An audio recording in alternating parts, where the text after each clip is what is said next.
You are listening to the Nightline Sports Network, brought to you by Travis Dever and the Dever team, 386-690-1636. Welcome to the AAC Report, only on the Nightline Sports Network. I'm Jeff Allen. Coming up, we'll recap Week 8, get you set for Week 9, including our Spotlight Game of the Week, SMU and Houston. The voice of the Mustangs, Rich Phillips, will join us to talk about that in just a few moments. But first, we talk expansion. The AAC Board of Directors and Commissioner Mike Oresco announced that 6 schools have had their applications for membership in the American approved by the conference's 9 continuing members.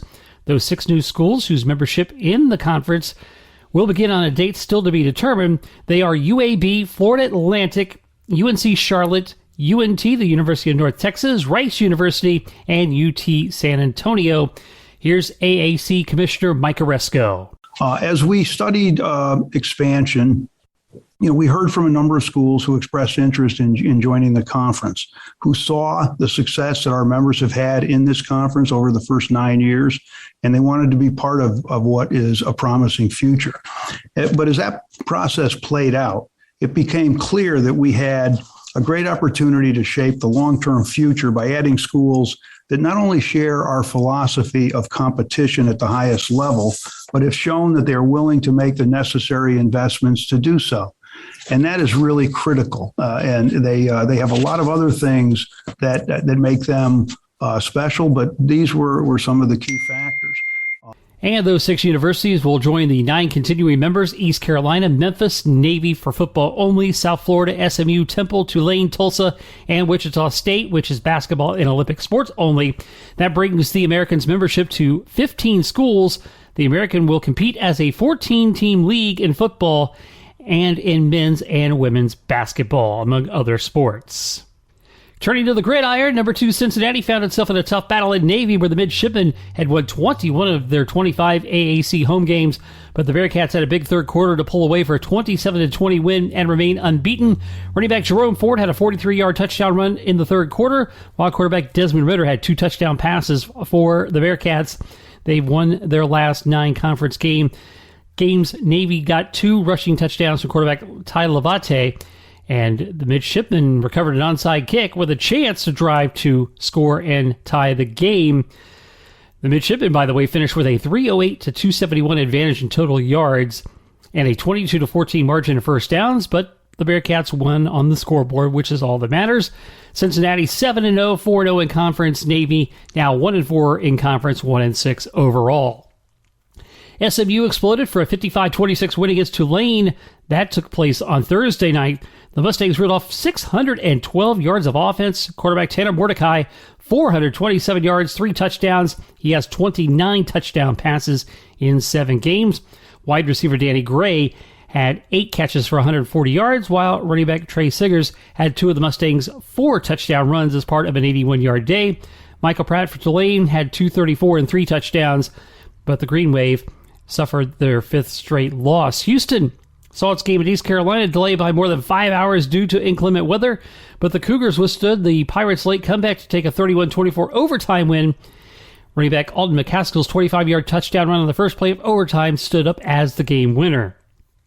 UCF evened its conference record with an impressive defensive performance. The Knights' 24-7 winners against Memphis. Neither team able to pass 300 yards of offense, but UCF had 6 sacks and forced 4 turnovers. Big Cat Bryant led the way with 2 sacks, 3 tackles for loss, while running back Isaiah Bowser pacing the offense with 111 rushing yards on 26 carries. And South Florida turned in its best performance of the season. They set a program record with 421 rushing yards and a 34-14 win against Temple. Running back Jerome Mangum pounded out 152 yards and 2 touchdowns on 26 carries, while running back Kelly Joyner Jr. added 126 and a TD on 14 totes. The Bulls finished with a season-high 526 yards of offense, including an advantage of 34-8 in first downs, and held possession for 44-35 of the total game clock. Speaking of South Florida, they will face East Carolina to kick off this week's contest. That'll be Thursday night, 7:30, ESPN. East Carolina leads the all-time series 9-2, and they won last year's meeting 44-24. Friday night, Navy at Tulsa, 7:30 p.m. on ESPN2. Navy leads the all-time series 6-2. Tulsa won last year 19-6. On Saturday, UCF at Temple, high noon on ESPN Plus. The Knights lead the all-time series 6-2 and were victorious 38-13 last year. Cincinnati at Tulane, that's also a noon kick. ESPN2, Tulane leads the all-time series 11-7, and Cincinnati, though, won their last meeting back in 2018 by a 37-21 score.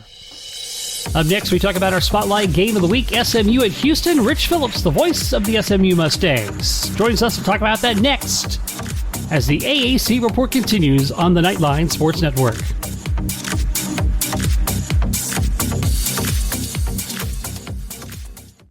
Hey, this is Travis Dever, Kai's Real Estate, the Dever team, New Smyrna Beach. Your source for real estate and everything else, New Smyrna Beach. Proud sponsor of Nightline. Call me anytime at 386-690-1636. That's 386-690-1636. Let me show you my hometown, New Smyrna Beach, UCF's favorite beach. Go Knights and charge on.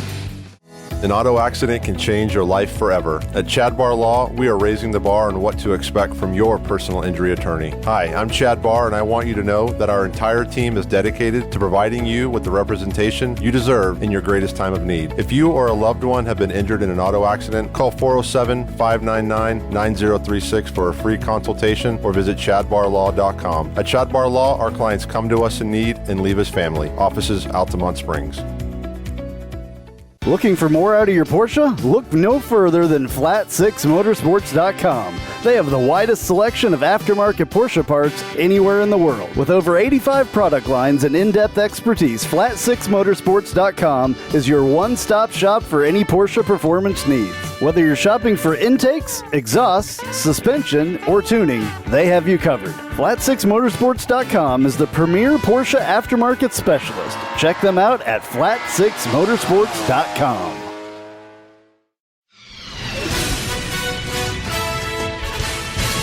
All right, time to take a look at our Spotlight Game of the Week as 4-0 in Conference Houston takes on 3-0 in Conference SMU. Big battle atop the AAC standings. Joining us now to talk about that, the voice of the Mustangs, Rich Phillips, is back on the show. Rich, thanks for being here once again. Hey, no problem, Jeff. Thanks for having me. All right, so we get our first big top-of-the-standings matchup of the season as we hit towards the end of October between the Cougs and the Mustangs. And what are your initial thoughts going into this contest? Probably the biggest one of the year so far for SMU. A lot on the line, obviously, as they're at 7-0. But frankly, given the way things have gone this season, probably the biggest test they've had, too. TCU is probably next on that list, but definitely Houston, top 5 defense in the country, is going to be a huge test for the Mustangs Saturday evening. Yeah, that's for sure. You know, and it looks like, you know, both teams going into this matchup, you know, as you have a good season, you do have things, you know, that need to break your way. Like, you guys had a Hail Mary victory during the season. Houston had to survive an overtime game just this last week against East Carolina. So it definitely sets up quite a matchup. Yeah, there's been a lot of things go right, I think, in 7-0 for SMU. The Hail Mary at La Tech, beating your crosstown rival at TCU the following week. The win at Navy a couple of weeks ago, you know, we just saw Cincinnati, number 2 in the country, struggle up at Navy this past weekend. And when SMU played up there, it's the first time in 23 years they had won at that stadium. So there have been some breaks going their way. They've obviously made a lot of the breaks go their way, too. But it's been not an easy run to get to 7-0 and a top 20 ranking in the country. And of course, you know, as you look at the Houston Cougars, what do you think is the key for SMU in that contest? It's going to be, you know, this is a terrific matchup of offense and defense. SMU's top 5 or top 10 in the country in total offense. Houston, top 5 in the country in total defense. I was talking to Sonny Dykes this week on our weekly coaches show, and the comment he made to me was that they call it havoc plays by the defense, and that's how many plays that the defense causes problems in the backfield, whether it be a sack, a tackle for loss, quarterback hurry. He said Houston's the best in the country at that. And you look at them, they've got 56 tackles for loss. They've had 28 sacks this season. And they don't have anybody that has a huge number individually. They've got a lot of guys that can do it. So protection's going to be huge. SMU's only given up 2 sacks somehow in 7 games, and they throw the ball a ton, and they're going to really have to protect on Saturday night. Yeah, you do bring up a great point about the contrast in styles, and of course, Tanner Mordecai has had a tremendous season, coming off Player of the Week honors once again. So, he has been everything is advertised and more. And more, I would say, absolutely. Sonny Dykes even told me that he's been better than he expected. He's tied for the nation's lead in touchdowns with 29. He's thrown for over 2,300 yards. It's been just such an efficient performance he has had week in and week out. He's 71% completion rate. Some of that's his receivers are doing a great job, but he is delivering the ball to the right spots for his receivers.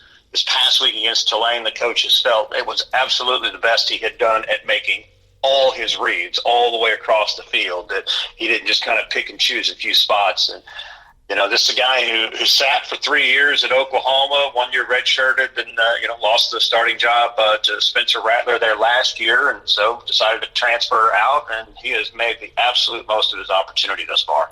And as you mentioned, it's great when you get that kind of protection too, that gives a young quarterback that time to pick and choose where he wants to go with the football.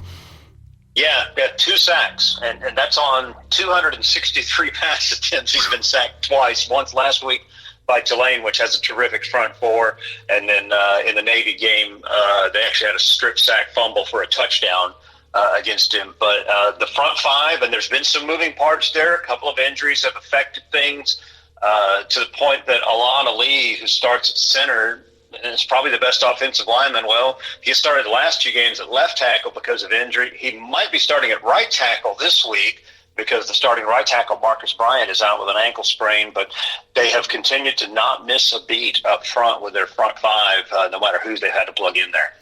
And how does SMU look at attacking the Houston offense? The Cougars, under the 3rd year of Dana Holgerson, this is the year you kind of wanted, if you're a Cougars fan, you wanted to see something go in the upward direction, especially coming off a tough COVID season, like a lot of schools did. And Clayton Tune is a guy they've been looking forward to, to having him step up. So what are the keys for SMU's defense against the Cougs? This past week I thought was the best the Mustangs had played in the secondary. That's been their biggest concern defensively, has been the secondary. They've had some alternating guys at corner so far this year and hadn't been able to stop a ton of great passing teams. They did a really good job against Tulane. Michael Pratt only completed 11 passes on them last Thursday night. But the strength of this SMU defense is the front 7. They're very experienced in the front 7. They're playing almost 8 guys on that defensive line and 5 guys among their 3 linebacker positions. They've been able to keep guys fresh. Their ends, Gary Wiley and Turner Cox, have done a great job in their nickel situation when they play together, getting pressure on the quarterback. The front 7's really been the key, and I think that's going to have to be the key for them.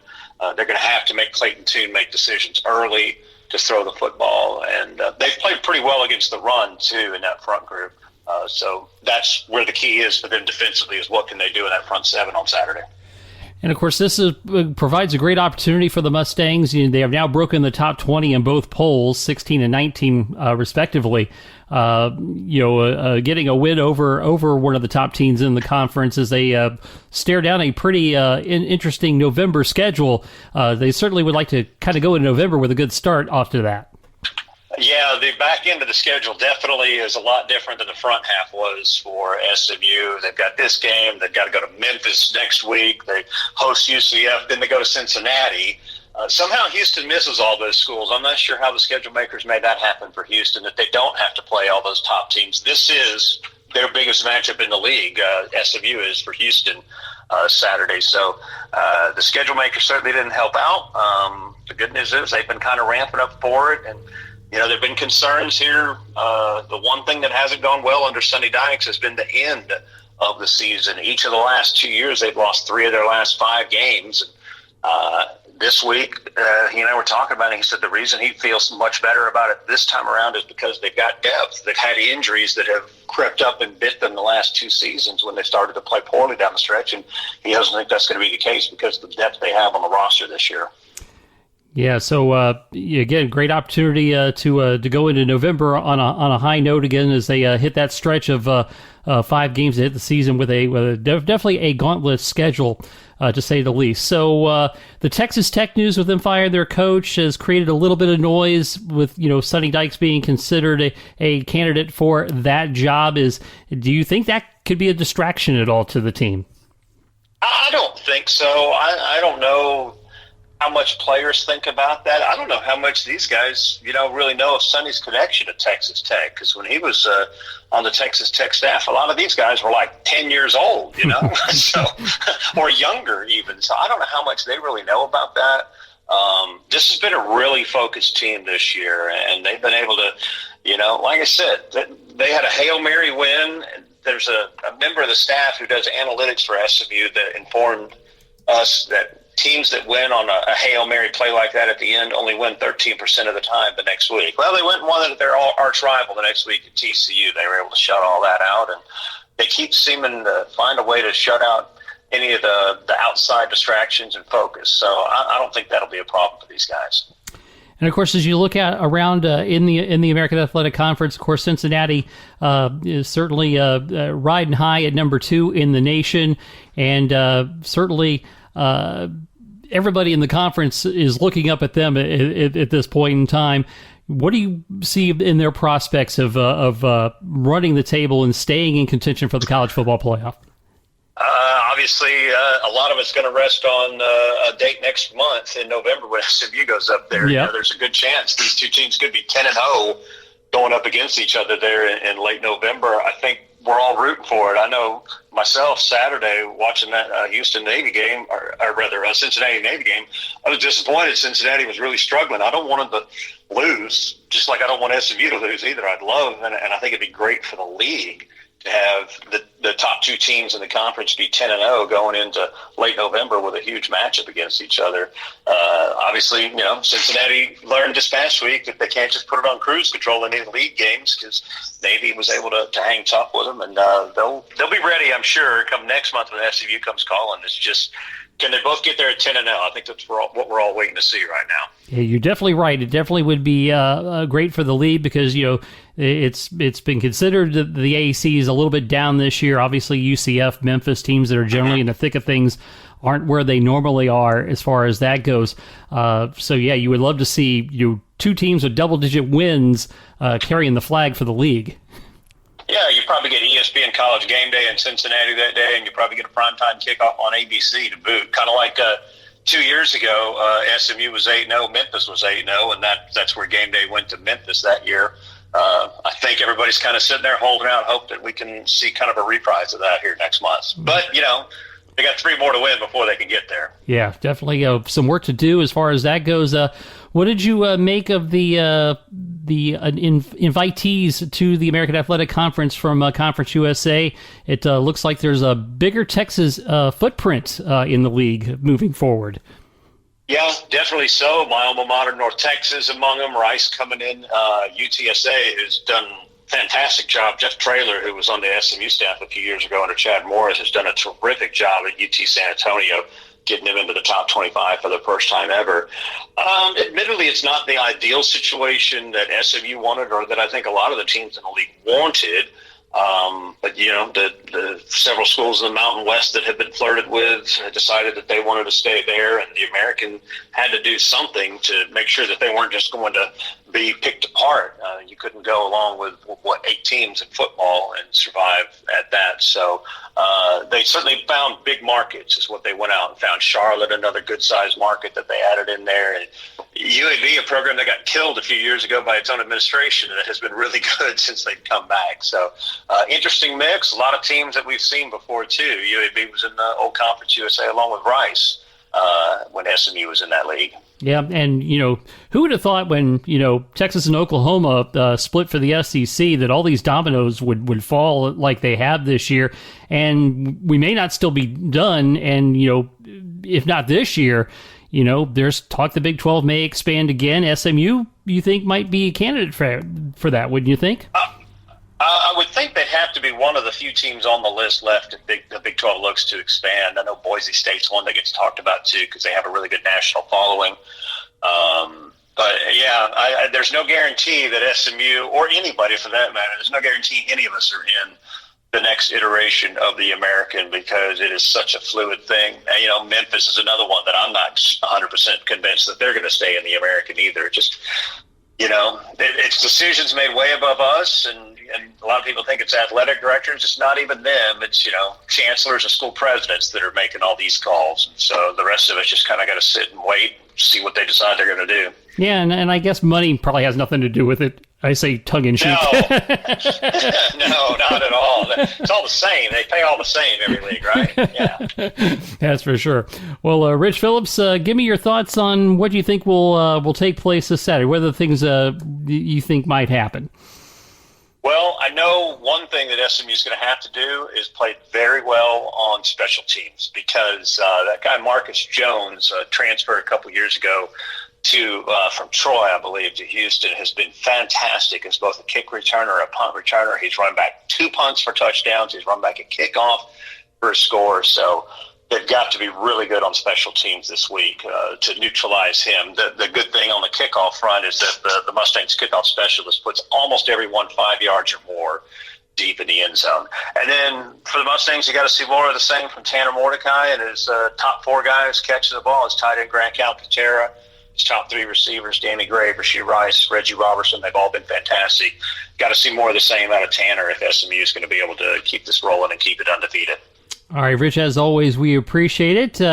And let folks know where they can follow you on Twitter and also to follow the Mustangs. R. Phillips, Texas is where you can find me on Twitter. Find me on Rich Phillips on Facebook as well. And then, you can tune into SMU football if you have the SMU Mustangs app. Also, Learfield, who does our broadcast. Learfield has the Varsity app, and you can listen to any Learfield broadcast on there for free, including SMU in Houston this Saturday night. All right, sounds good. Look forward to your call. Rich Phillips, the voice of the Mustangs, thanks once again for being here. No problem. Thanks, Jeff. SMU in Houston, a 7 o'clock kick on ESPN2. The Cougs lead the all-time series 21-13 with one tie. SMU won the last time they played in 2019, 34-31. And as we mentioned with Rich, the offensive player of the week, Tanner Mordecai of the Mustangs, again, their 612 yards of total offense, 30 of 42 for 427 and 3 touchdowns. And Mordecai also added 34 rushing yards and a rushing touchdown to tack onto his gaudy stats. The defensive player of the week, Donovan Mutin of Houston, had a game-high 9 tackles, including a tackle for loss, 2 forced fumbles in their overtime win against East Carolina. And the special teams player of the week, and Rich mentioned him as well as a player to watch in this week's game, Marcus Jones of Houston, 132 all-purpose yards, had 121 yards on kickoff returns and 11 on punt returns in that overtime victory. More news and notes from the AAC coming up next. This is the AAC Report, only on the Nightline Sports Network.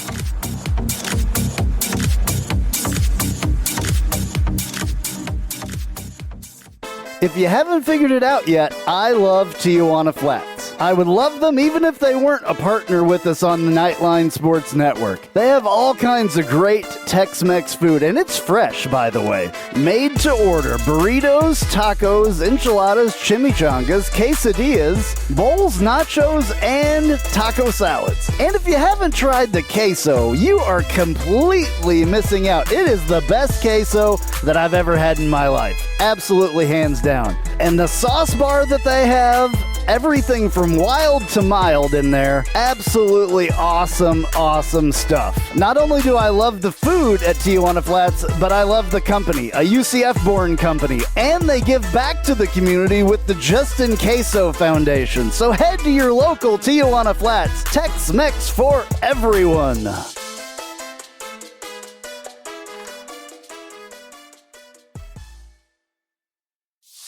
Hey Jeep Wrangler owners, have you ever sat in your office at work and watched the rain just pour into your Jeep because the weatherman said that there was a 0 chance of rain? Or you put your doors back on because there was a 100% chance and then not a drop of rain fell? Well, there's a company out there that can help take the worry away and give you the peace of mind to be without your doors. The company's called Life Without Doors. They make waterproof rain curtains and dash covers for Wranglers. Life Without Doors is there to help make the decision to leave the doors at home an easy one. Find out more at lifewithoutdoors.com.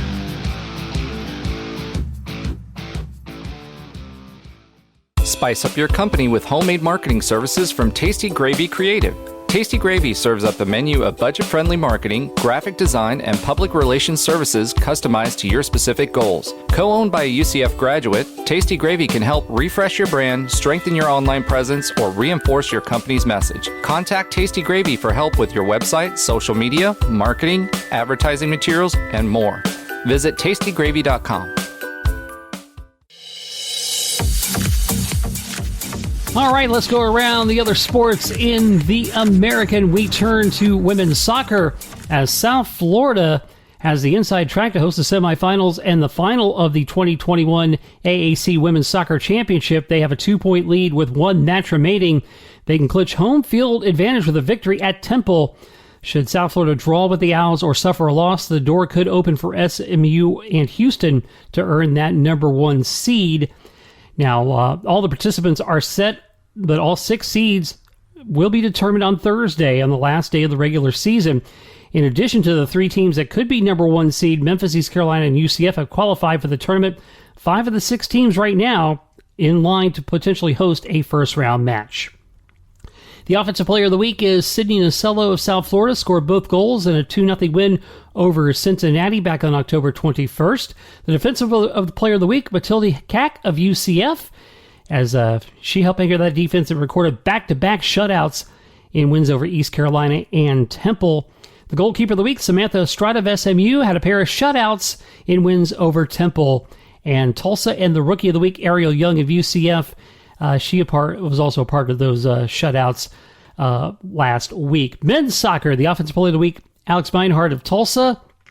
He exploded in their 5-0 clean sheet at home against Memphis, became the 4th player in conference history and 2nd this season, which includes UCF Alessandro Campos, to score 4 goals in a single match, converting 4 of his 7 shots on frame in the win to take over the season lead in the American with 12 goals. The Defensive Player of the Week, Brandon Tweg of SMU, as part of their 4-0 win on the road to South Florida. SMU limited South Florida to just 2 shots on goal in the victory, and he played 79 minutes of that shutout and also scored his 2nd goal of the season. The Goalkeeper of the Week, Tyler Levine of UCF, another outstanding performance, his first solo shutout of his career in the 3-0 victory against Temple. And the Rookie of the Week, Kyron Chambron-Pino, he had a spectacular debut with a strong performance in that 4-0 win against South Florida. Jumped into the offensive flow of the game with 5 shot attempts and connecting on the match-winning goal to help push the Mustangs ahead 2-0. Turning to volleyball, defending American champion UCF solidified its position atop the conference standings with a 2-match lead thanks to road sweeps at SMU and Memphis last weekend. They've won their last 4 matches, all in straight sets. They are 2 matches clear of Houston, Wichita State, and Cincinnati, who are all tied at 7-3 in league play. Houston currently holds a tiebreaker edge over UCF thanks to their 5-set win in Orlando in the earlier part of the month. The teams are scheduled to meet in Houston in the regular season finale on November 26th. The Offensive Player of the Week, McKenna Melville of UCF, leading the American with 7.17 points per set while ranking 7th with a .389 hitting percentage. She had .429 with 22 kills and 10 digs in the impressive conference sweep at SMU, added 19 kills on a .341 hitting percentage, and narrowly missed a double-double with 8 digs in 3 sets against Memphis. The Defensive Player of the Week is Rachel Tullis of Houston. Finished third in the conference with 1.22 blocks per set in a 1-on-1 week for the Cougs, which included a top 60 RPI win at Cincinnati, tallied 7 total blocks, and hit .471 with 8 kills in the 4-set victory at Cincinnati. Also added 4 blocks in the hard luck loss to East Carolina. And finally, the 2021 American Athletic Conference Cross Country Championships are set to take place. That is coming up on Friday in Lakeland. The men's championship AK is scheduled for 8 a.m. Eastern Time, with the women's championship 6K to follow at 8:50 a.m. Live coverage of the meet will commence on ESPN Plus at 7:50 a.m. with Dennis McNulty on the call of both races and the Americans' Morgan Uber with interviews at Holloway Park. And that's a wrap for this week's show. As always, please follow me on Twitter at JeffAllen_88, and you can follow the Nightline Sports Network at UCF_Nightline. This has been the AAC Report, only on the Nightline Sports Network. I'm Jeff Allen. Thanks for listening.